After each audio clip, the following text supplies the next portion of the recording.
नमस्कार दोस्तों, स्वागत है आपका हमारे YouTube चैनल न्यूज़ YT पर। आज हम आपके लिए लेकर आए हैं 20 बड़ी खबरें। तो चलिए वीडियो को शुरू करते हैं।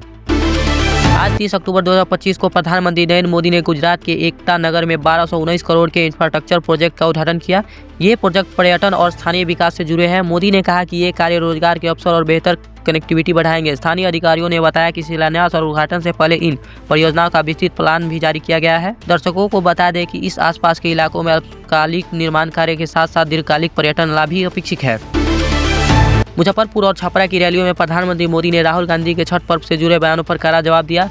मोदी ने कहा कि बिहार की सांस्कृतिक और परंपराओं का सम्मान सभी को करना चाहिए। उन्होंने युवाओं के लिए रोजगार और विकास के अपने वादों को दोहराया। रैली में मोदी ने विपक्ष पर विकास में असफल रहने का आरोप लगाया और मतदाताओं से एनडीए को समर्थन देने की अपील की।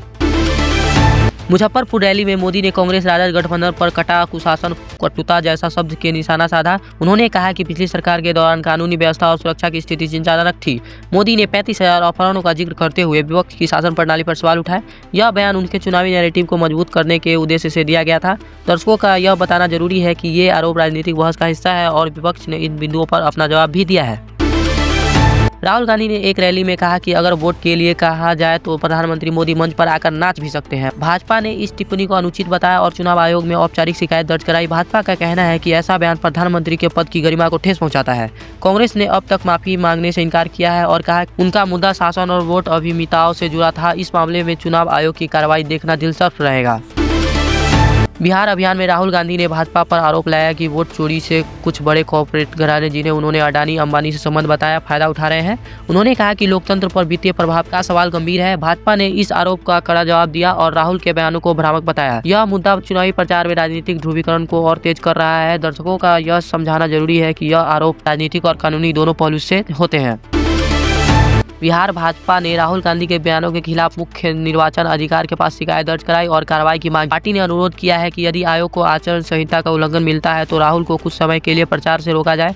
भाजपा का कहना है कि उनके बयान आचार संहिता की सीमा पार कर रहे हैं और मुख्य निर्वाचन अधिकारी और चुनाव आयोग की प्रक्रिया इस मामले में अहम रहेगी।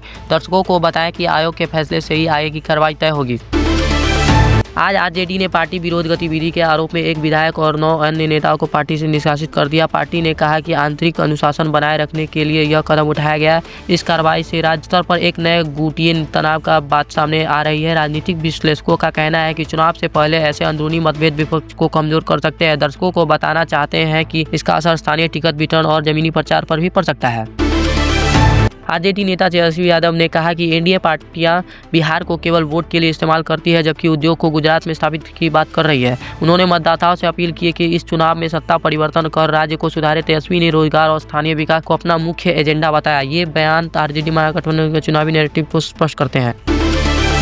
आज मीडिया ने तेजस्वी यादव के वित्तीय हलफनामे और संपत्ति को प्रमुखता से दिखाया। रिपोर्ट में उनकी घोषित चल और अचल संपत्ति का विवरण सामने आया। चुनाव समय में नेताओं के हलफनामे पर ध्यान केंद्रित होता है क्योंकि यह पारदर्शिता और जन उत्तरदायित्व से जुड़ा मुद्दा है। आरजेडी ने इस पर स्पष्टीकरण देते हुए कहा कि हलफनामा आधिकारिक प्रक्रिया का हिस्सा है। दर्शकों को बताना चाहे कि ऐसे खुलासे मतदाताओं को उम्मीदवार का मूल्यांकन करने में मदद करते हैं। तो दोस्तों, ये थी आज की बड़ी खबरें। अगर आपको ये वीडियो पसंद आए तो वीडियो को लाइक और चैनल को सब्सक्राइब करें। मिलते हैं नेक्स्ट वीडियो में।